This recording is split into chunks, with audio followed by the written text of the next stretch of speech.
बोलो श्री प्राणनाथ प्यारे की जय। बोलो श्री सतगुरु महाराज की जय। सुंदर साथ जी, श्री सिंधी मंथन 38 डे, 38वां दिन। सब हाथ तो हीजे हुक्म। पूरी श्री सिंधी यही पुकार पुकार पुकार कर कह रही हैं कि सब उनके हाथों में छोड़ दो। सब तुम्हारे हाथ में है। जैसे बुलवाते हो मैं बोलती हूँ, जैसे नचाते हो मैं नाचती हूँ। आज मैंने एक बड़ी प्यारी बात पढ़ी, वो सिंधी में नहीं थी, वो कहीं और थी, पर कड़ी से कड़ी कैसे जुड़ती है पिया जी की वाणी की, वो देखकर दिल इतना प्रसन्न हुआ। सुंदर साथ जी कहते हैं, कल ही हम लोग बात कर रहे थे कि ऐसी कठपुतली जिसके दिल की इच्छा से नटवर नचाता हो, ऐसी कठपुतली क्यों ना बन जाए कि मेरे दिल में जैसी जैसी इच्छा है वैसा वैसा मेरे पिया जी मुझे नचाने लग जाते हैं। नचाने क्या, खुद साथ में आके नाचने लग जाते हैं। कहते हैं कृष्ण जी, मेरे कृष्ण जी, मेरा कृष्ण, मेरे अक्षरातीत जो उनके अंदर थे वो मेरा, मेरे कहने पे, गोपियों के कहने पे नाच नाच के दिखाता था वो सुंदर साथ जी। हम कहते हैं हमें नचाते हैं, कब नाचता है वो हमारे इशारों पे। कहते थे मक्खन दे दे, हम कहती थी नाच के दिखाओ तो देंगे।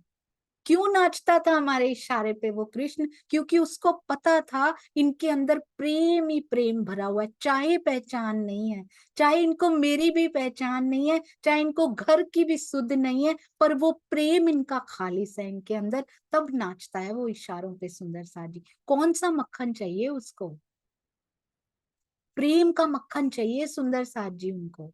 बस प्रेम का माखन दे दें, दिल यदि उनको दे दें प्रेम से भरा हुआ, तब वो नाचने पे मजबूर हो जाते हैं सुंदर साथ जी। फिर जी नचाए तीन नचियो नहीं होता।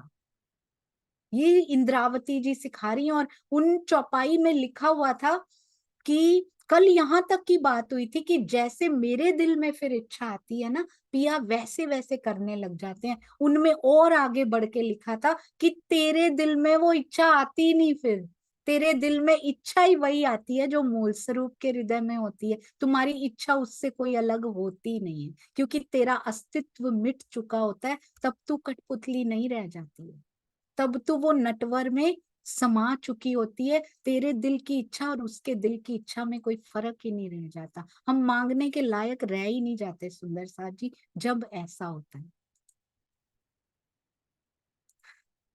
आइए चलते हैं।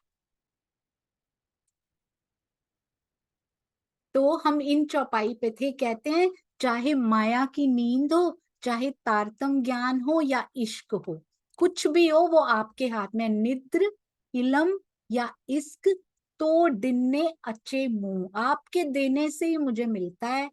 सब कुछ मुझे आपसे प्राप्त होता है। अब नींद हो, मैं तो तुम्हारी हूँ जैसी भी हूँ, सोई हुई हूँ, जागी हुई हूँ, खड़ी हो गई हूँ, दौड़ रही हूँ, तुम जैसी बन चुकी हूँ, मैं तुम्हारी हूँ। बस मुझे और कुछ नहीं पता पिया जी।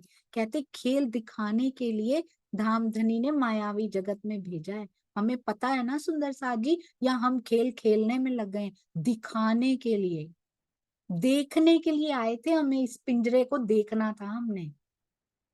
आपको वो कहानी याद है ना सुंदर साथ जी? एक बार एक पिता अपने पुत्र को चिड़ियाघर दिखाने लेके जाता है, शेर के पिंजरे के सामने खड़ा हो जाता है। पुत्र ने कभी देखा ही नहीं, घर से बाहर उसको कभी निकाला नहीं, खड़ा भी कर दिया तो शेर के पिंजरे के सामने, जैसे हम कभी अपने घर से बाहर आए ही नहीं। अब ले भी आए तो माया में, चाहे प्रतिबिंबित स्वरूपों को ही सही, पर इनका एहसास तो वहां के स्वरूपों को भी मिल रहा है ना। सीधा शेर के पिंजरे के सामने बच्चा डर रहा है, शेर दहाड़ता है, वो डर जाता है। क्या करता है, पिता के गले लग जाता है बार बार। पिता कहता है इसी के लिए तो मैं लाया था तुझे। वहां तू गले तो लगता था मेरे, पर तेरे भाव ऐसे नहीं होते थे। वहां गले तो लगती हैं हम पिया के, पर इश्क का वो भाव, जो इश्क की मारिफत जो हमें पता नहीं थी ना, कि तुझसे ही सारा कुछ मुझे मिल रहा है, मेरा अस्तित्व तुझसे है पिया, इस भाव से हम उनके गले कभी नहीं लगे थे। तो पिता उस पुत्र को कहता है कि इसीलिए तो मैं तुझे दिखाने लाया था। ये खेल ये शेर का पिंजरा तुझे खाएगा नहीं, वो पिंजरे में है, मैंने डिजाइन किया है ये, वो तोड़ के बाहर नहीं निकल सकता, जितनी लिमिट उसकी है वो उसी लिमिट तक रहेगा अंदर। पर तू मेरे गले लग जाता है ना डर के, ये भाव मुझे चाहिए थे तेरे से, क्योंकि वहां तुझे दुख का अपने घर में कोई पता ही नहीं था, तो तेरा प्यार में कुछ ना कुछ वो वो अधूरापन था जो मैं पूरा करना चाहता था, कि तुझे पता लगे मेरा पिता मेरा रक्षक है, उसकी पातशाही क्या है और वो तुझसे कितना प्यार करता है, और वो तो पिता है, यहाँ के पिता की स्टोरी है ये तो। हमारे पिया कितना प्रेम करते हैं, और दूर पिंजरा रखा हुआ है, डरना नहीं है, दिखाने आए हैं उसको, सुनाने आए हैं कैसे दहाड़ता है, हम पे आकर हमला नहीं कर सकता वो सुंदर साथ जी, साथ में हाथ पकड़ के नहीं, हृदय में आकर बैठ गए हैं, कोई कुछ नहीं कर सकता, मेरे पिया मेरे साथ है, वो दो आंखें मुझे हर पल देख रही हैं, वो दो नैन युगल स्वरूप की दो जोड़ी आंखें देख रही हैं मुझे, इसे ही नींद देना कहा गया, यहाँ पे भूल गए हैं बस सुंदर साथ जी आके, वो याद कर लें कि हम चूजे नहीं है, हम बाज हैं, हमारी उड़ान कितनी ऊंची होनी चाहिए, जिस दिन ये याद आ गया ना, और वो याद किससे आएगा, तारतम वाणी से आएगा, इसीलिए इस वाणी से रोज रोज जुड़ना जरूरी है, केवल जुड़ना केवल सुनना नहीं, कंसंट्रेशन से एक एक शब्द को, पहली स्टेज यही है, कंसंट्रेशन इज मस्ट, एक एक शब्द को अपने अंदर उतार लेना, जरूरी नहीं है कि जो सामने बैठे हैं दे आर कॉन्सेंट्रेटेड, हो सकता है मन कहीं और हो, जो काम कर रहे हैं सुंदर साथ इस समय किचन में, हो सकता है उनकी कंसंट्रेशन सबसे ज्यादा, क्योंकि मन यहाँ पे है, मन कहीं नहीं भाग रहा, एंड मुझे पूरा विश्वास है यहाँ सारे बैठे हुए सुंदर साथ इतने कंसंट्रेशन से सुनते हैं कि एक शब्द भी इधर से उधर हो जाए तो अंदर कुछ होने लगता है कि मेरा वो शब्द कहाँ चला गया, वो चेतनता कहाँ चली गई। तो सुंदर साथ जी, इससे छुटकारा कैसे पाना है, इस नींद से छुटकारा पाने के लिए श्री राज जी ने हमें तारतम वाणी का ज्ञान और प्रेम दिया है, क्योंकि खाली ज्ञान से कुछ होता नहीं है, पर खाली ज्ञान भी हल्का नहीं होता, पहले ज्ञान आता है, प्रेम के साथ उसको ग्रहण करना है, अहंकार वाला ज्ञान नहीं चाहिए, पिया जी को वो और दूर 4 स्टेप्स मोर पीछे चला जाता है, प्रेम के साथ जो ज्ञान होता है, ज्ञान चाहे थोड़ा ही हो, मेरे पास तो है ही नहीं सुंदर साथ जी, बिगिनर बेचारी जिसने पूरी वाणी भी नहीं पढ़ी हुई, मैं तो ऐसी सखी हूँ, आप तो मेरे से बहुत ऊंचे सुंदर साथ हैं, वाणी पढ़ चुके हैं, टीका पढ़ चुके हैं, पर कहते हैं यदि प्रेम है साथ में तो आपको उतना ज्ञान भी नहीं होगा जितना आगे ले जाएंगे पिया जी, सब सुंदर साथ को प्रेम से ओत प्रोत होना है, पिया से तो प्रेम हमारे अंदर है, पर उनके अंगों के प्रति क्यों नहीं है, जब तक उनके अंगों से प्रेम नहीं करेंगे, उनके हृदय के अंगों से उनके तनों से प्रेम नहीं करेंगे, तब तक कहते तुम मुझसे प्रेम नहीं करती, तुम बस बातें किया करती हो, जिसके द्वारा ये तारतम वाणी और प्रेम के द्वारा धनी के हुक्म की छत्र छाया में, खाली ज्ञान और प्रेम कुछ नहीं कर पाएगा, जब तक मूल स्वरूप के हृदय में इच्छा नहीं आती, वो आदेश नहीं होता, वो हुक्म नहीं होता, उसकी छत्र छाया में आत्मा उन्हें देख सकती है। आपको याद है ब्रज में कन्हैया ने गोवर्धन पर्वत पे अपनी छोटी उंगली लगा दी थी और उठा लिया था, हमें कहा छोटी छोटी डंडियां तुम भी ले आओ, तुम्हें सुख मिल जाए, उठा उन्होंने रखा है सारा, पर डंडियां लगा लो, हमने भी लगाई थी, चलो शोभा ले लो तुम, गोपियों ब्रजवासियों, शोभा ले लो कि हमने भी डंडियां लगाई थी, तो छत्र छाया जो है किसकी कर दी, गोवर्धन की छत्र छाया कर दी, और हमें बाढ़ से बचा लिया सुंदर साथ जी, उस समय भी रह नहीं पाया वो, शरीर पे भी कष्ट आता है तो ऐसे उंगली करके खड़ा हो जाता है प्राण प्यारा, मेहर की छत्र छाया में हमको ले लेते हैं वो, और जब आत्मा की बारी आती है, शरीरों से हम इस भाव से ऊपर उठ जाते हैं, शरीर से मुक्त नहीं, इस भाव से मुक्त हो जाते हैं कि मैं एक जीव हूं, मैं एक शरीर हूं। इन भावों से मुक्ति चाहिए। शरीर छोड़ देने का, जीव छोड़ देने का अर्थ है इनसे ऊपर उठ जाना।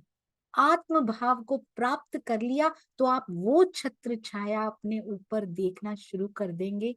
हम सुंदर साथ, जो मेहर की छत्र छाया होती है सुंदर साथ की, उसके नीचे स्वयं को महसूस करके देखिए कितना विश्वास था गोपियों को उस समय कि हमारा कन्हैया में कुछ नहीं होने देगा।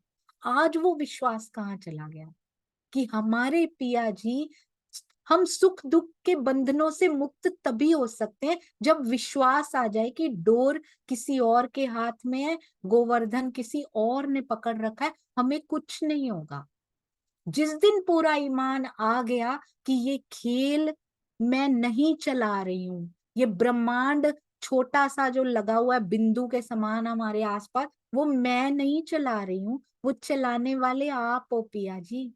आप जैसे चलाते हो वैसे चलता चला जाता है, ना केवल मैं, मेरे आसपास का ब्रह्मांड भी। आप जैसे नचाते हो मैं नहीं खाली, मेरे आसपास के भी वैसे ही नाचते चले जाते हैं। आप चाहते हो मेरे विरोध में कोई कुछ कहे, वो वैसे ही नाचता है। तो पिया का हुक्म समझ कर जब हम उस नृत्य को देखते हैं, उस अभिनय को देखते हैं, तो इस खेल में इतना आनंद आता है। Then we appreciate their acting. तब हम ये नहीं कहते कि मेरे साथ ऐसा क्यों किया, तब हम अप्रिशिएट करते हैं कि वाह पिया, वाह डायरेक्टर साहब, क्या एक्टिंग कराई है आपने। We appreciate everyone. कोई बात नहीं, उन्होंने किया, मुझे आगे बढ़ाने के लिए मेरे पिया जी ने करवाया, जिसके द्वारा धनी के हुक्म की छत्र छाया में हमारी आत्मा उन्हें देख सकती है। 3 चीजें बताई हैं बस, ज्ञान, प्रेम और उनका हुक्म, उससे हम उन्हें देख सकते हैं सुंदर साहब जी। जिस दिन विश्वास हो जाए ना कि वो आईज मुझे देख रही हैं, जबराइल असराफील मेरे हृदय में मेरे पास हैं, और मेरे अंदर से प्रेम की तरंगे फूट रही हैं, क्योंकि प्रेम का झरना नहीं, वो झरना तो बहुत छोटा होता है, यहाँ का महासागर बोलना पड़ेगा, उससे बड़े शब्द में आते नहीं है।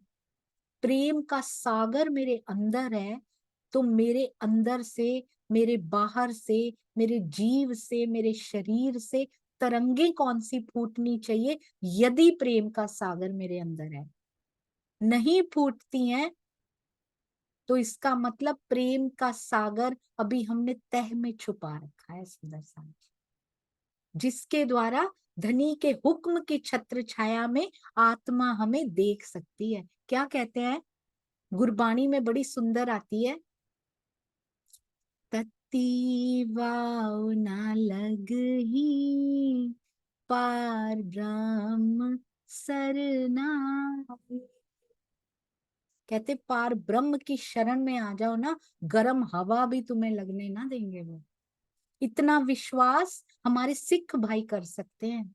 हमें इतना ऊंचा ज्ञान मिला, हमें गर्म हवा के थपेड़े लगने देंगे वो? यहाँ गर्म हवा के थपेड़े लगाने आए हैं वो, लाड का दरिया कहते देने आया हूं मैं, ये गर्म हवा माया की नहीं लगाने आया मैं। तत्ती वाव ना लगही, पार ब्रह्म सरनाई। हमारी वाणी में क्या कहती है सुंदर साथ जी? दुख ना दे, दुख ना देऊं, फूल पाखुड़ी। बिल्कुल वही संदेश हर वाणी में दिए हैं उन्होंने, कि मैं तुम्हें फूल की पाखुड़ी को, ऐसे करने से भी दुख होता है ना, कोमलता वाला, वो भी मैं तुम्हें दुख नहीं दे सकता सुंदर सा जी। ये विश्वास रखना है पिया जी पर। देखिए वो क्या देने के लिए निहाल होके बैठा है मेरा पिया आज। प्रणाम जी। बोलो श्री प्राणनाथ प्यारे की जय।